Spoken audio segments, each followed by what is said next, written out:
Hi everyone. So in this video, we are going to see the error phase of the lifecycle hooks. Okay.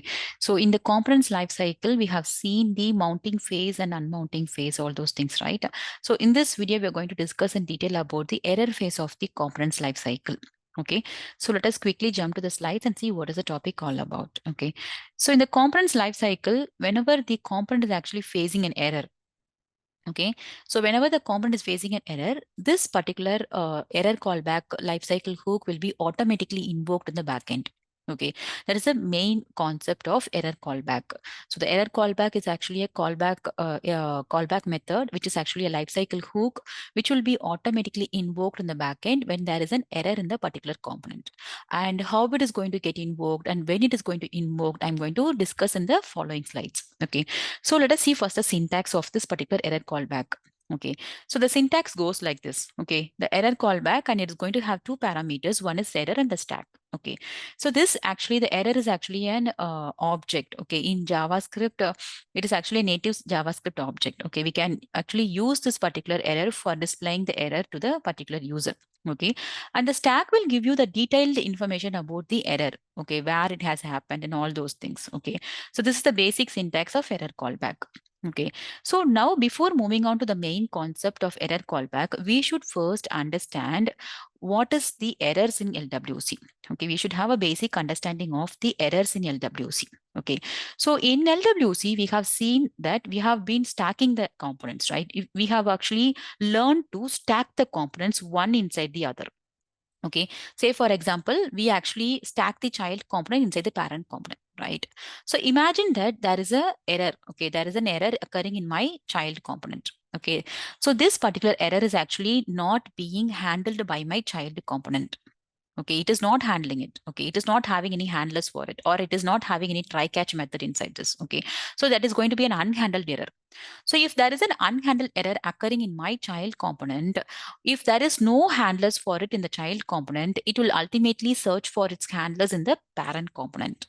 Okay, so the capability of this particular LWC components is when there is an error occurring in one component, it can just, if there is no handler for it, it can just propagate and go to the next component for its handlers. Okay, so if, for example, if the parent component is also not having any handlers, imagine that there is no handlers for the child component's error in the parent also. So what happens is it goes to the straight to the lightning runtime. Okay, so the lightning runtime will actually handle this error. Okay, so this is a basic idea of how the errors, if it is unhandled in LWC, what happens is this is the mechanism that happens. Okay, so I have actually divided the error into two types. Okay, the synchronous errors and asynchronous errors. Okay, so the synchronous errors are what we are actually talking about now. Okay, so in this video, I'm going to discuss only about the synchronous errors, not about the asynchronous errors. Okay, the synchronous errors, in the synchronous errors, whenever there is an unhandled exception happening at one component, it will go in search of its handlers if it is not having a handler of its own. Okay, so it will go in search of the handlers to the parent component. Okay, so if the parent component is also not having the handlers, it is going to go straight to the lightning runtime.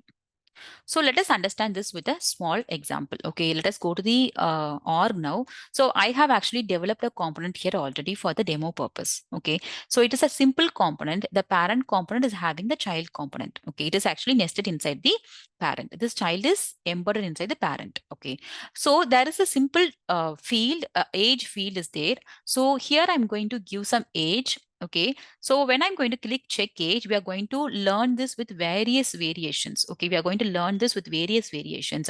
First, let us give the invalid syntax in our code in the child component, and let us see what happens. Okay, so that should be a standard error messages, right? And the second one, what we are going to try is we are going to try the same example for the custom error messages. So first one, we are going to try for the system-based standard error messages, and the second one is for the custom errors.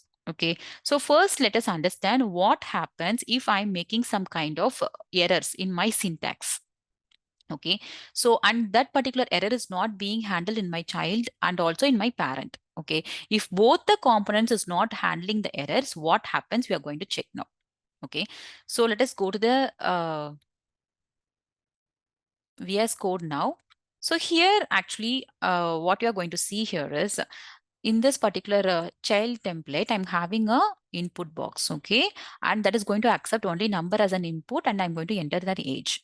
So once I enter the age inside the text box, on change event will be automatically triggered and handle age change. A listener is actually listening to it, okay?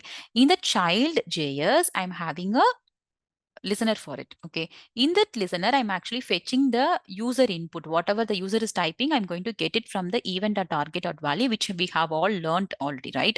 So I'm fetching it inside a local property this.age, okay?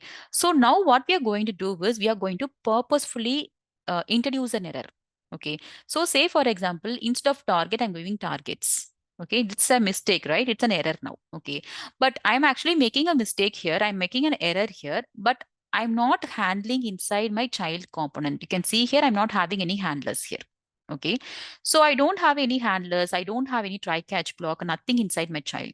Okay. Even my parent is also not going to have any handlers as of now.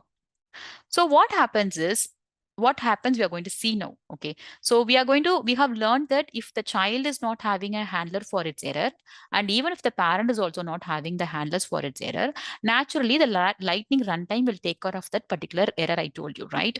So let us see what happens now. Okay, so let us just deploy the child and let us deploy the parent also. Okay, so let us quickly go to the org. Okay, let us see what happens. Okay, let us refresh this page. Okay, so now I'm going to give an input here. Okay, so I'm going to type something. Okay,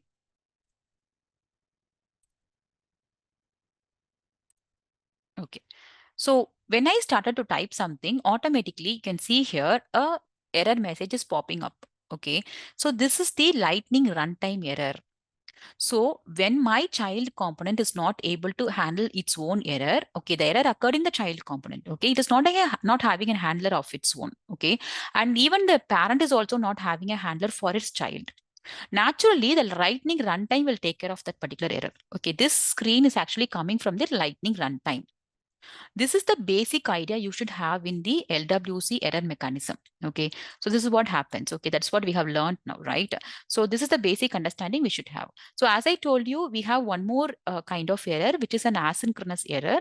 So I will just tell you what happens in asynchronous error, but we are not going to go detailed about it. Okay, so asynchronous is nothing but we are writing the code like this, right? So set timeout or set interval or the promise, we are writing some kind of code which is going to make the JavaScript to wait, right? So that kind of thing will be executed in a separate thread. Okay.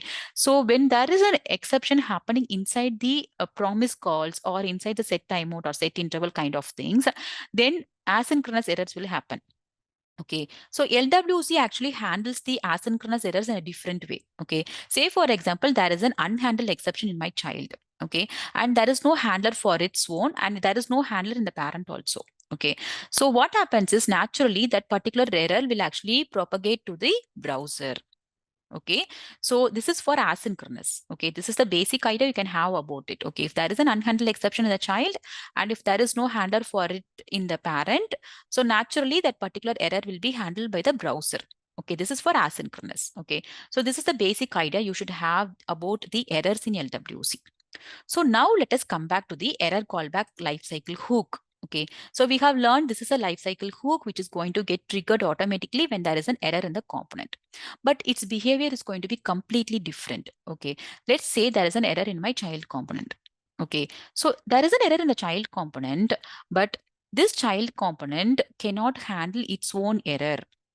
So when there is a parent for this child, and if the parent is having an error callback method, this error callback method in the parent will actually handle the child's error. Okay, so from this we can come to a conclusion that error callback methods will catch the errors that occurs in their descendant components. Okay, in this, the descendant component is actually this child, right? So there is an error occurring in my child.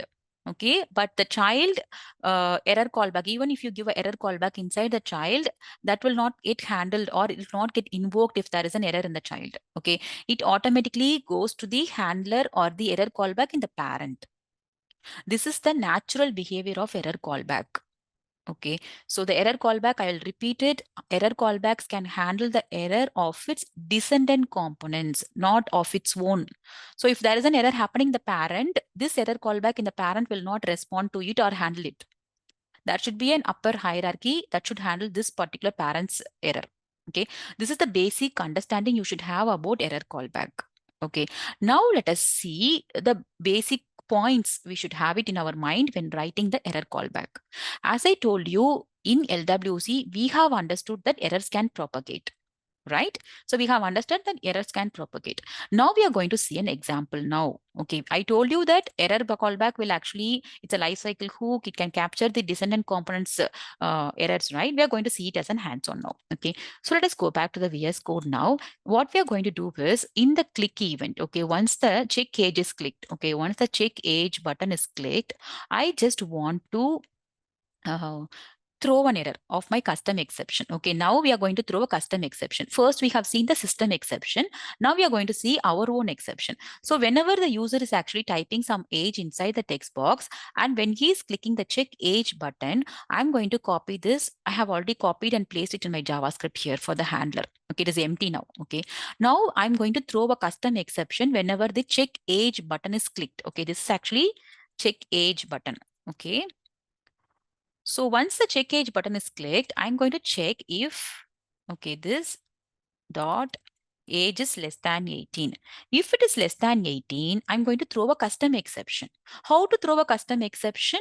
So in LWC, we have a special way to write the custom exception. Okay, so this is not a system exception, right? This is your own exception. So we are going to write our own exception like this. Say, for example, throw. Throw is a keyword. Okay, throw new is actually an operator, and then you have to give the error, which is a constructor. You can see here error is a constructor. Okay, so this is the syntax you have to follow.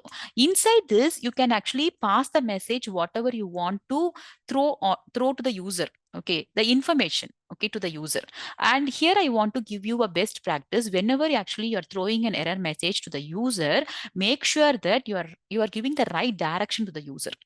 So it shouldn't display something like this. Okay, some error happened or something wrong happened. Likewise, you shouldn't display some message like that. Your error messages should be an information for them to just come out of that error. Okay, so let us give something like this: invalid age. Give age greater than 18. So the user can understand that they have entered age less than 18. Okay. So now what happens is I just throw an error here, right? So now this error will be thrown in my child component. We have learned that error callback lifecycle hooks will be handling the descendant components error. Now child is the embedded component inside the parent. Okay, so by naturally I should write a error callback here. Okay, first let us see the positive scenario of writing here. Then let us see with an example what will happen if you write the error callback inside the child. Okay, now the point is the child is going to throw an exception once the button is clicked. Okay, so I'm going to have an error callback in my parent. Okay, I'm in my parent, you can see here. Okay, and as I told you, this error callback will take two parameters. Okay, so let us say this error and stack. Okay, now I'm going to give an alert message to the user. What is the error to him? Okay, and I'm going to display a console.log so that we can have a clear idea that the parent is handling the child error. Okay, so let us have a message like this. Okay, so now whenever there is an exception thrown here, the handler is in the parent, right? So let us deploy the parent and let us deploy the child also.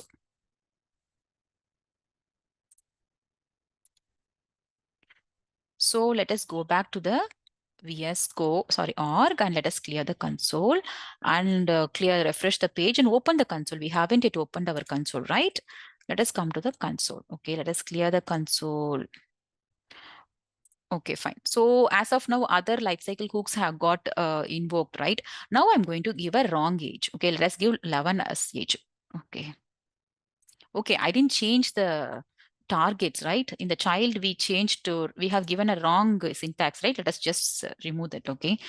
So let us deploy the child again and parent again. I missed to change the targets here, okay? So we made a purposeful error, right? That I didn't correct it, okay? Okay, let us go back here and let us refresh this page and clear the console. Okay. Fine. So I'm going to give an age now. Okay. I'm going to give 11 years as the age. Now I'm going to click check age. Okay. When I click check age, you can see here the invalid age. This message is actually thrown in my child.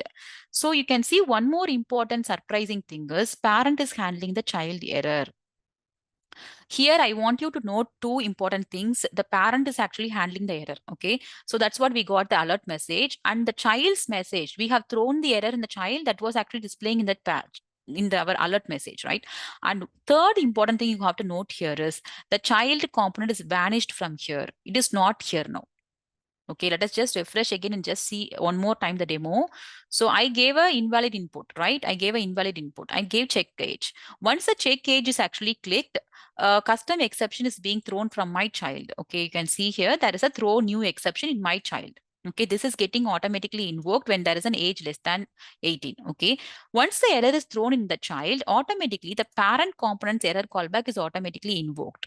Okay, can see here the things again. Just I'm clicking check age. The information whatever we have given in the child is displayed here, and the parent is handling the child error, right?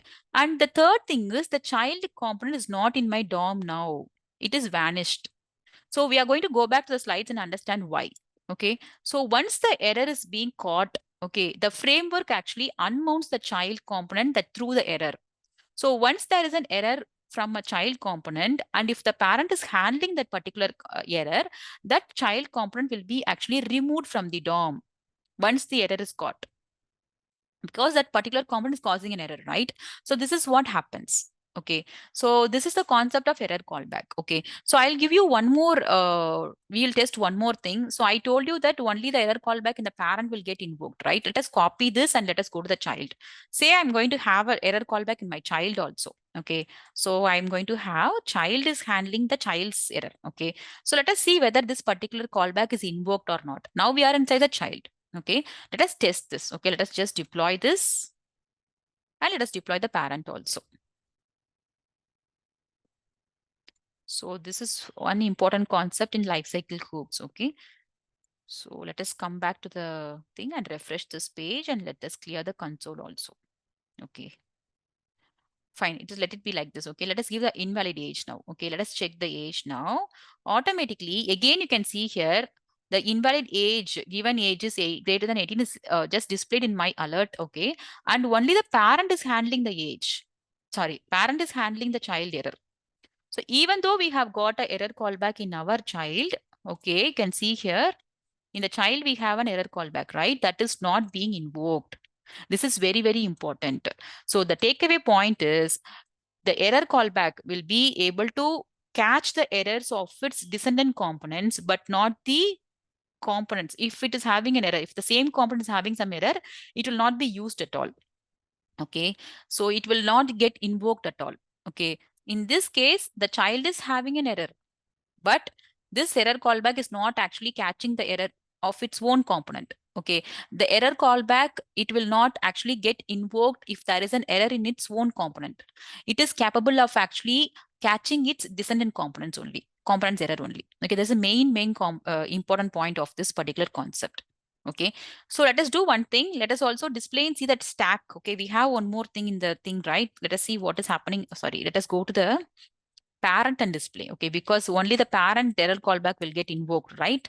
So let us just display here the stack. Okay, we can see what is displayed in the stack also. Let us deploy and see. Okay, so this is the concept of error callback. So how it functions and all those things. Only when you know how to handle the errors in the components, we'll be able to build a robust component, right? So let us just come and deploy this and refresh this pages. Okay, this time we are going to display the stack also. Okay, let us see the stack also. Can see here the stack is getting displayed here. Okay, this will give you the which component is actually which particular component is actually generating the error. All those things you can actually fetch the detailed information here. Okay, so the component is also getting vanished here. Okay, that is what we have learned. Okay, now you might have a doubt. Okay, so if there is an error in the parent component, which will handle the error now? Okay, so in this case, what we can do is, as a developer, we can actually create a boundary component. The boundary component actually, it will be the topmost component, because we have learned that in LWC, the errors can propagate, right? Errors can propagate in search of its handlers. Okay, so you can have a boundary component in the top to handle all the errors in its descendants. Okay, if there are multiple components, if it is having as a descendant, then all the descendant component errors we can actually handle in the boundary component here. Okay, so we have to write or create an explicit component for this. Okay, that is how we can actually handle all the other components errors. Okay, so this is the concept of error callback. Okay, we have learned the core concept of error callback, right? So I hope this video is clear, right? So let us meet in the next video. Okay, thank you.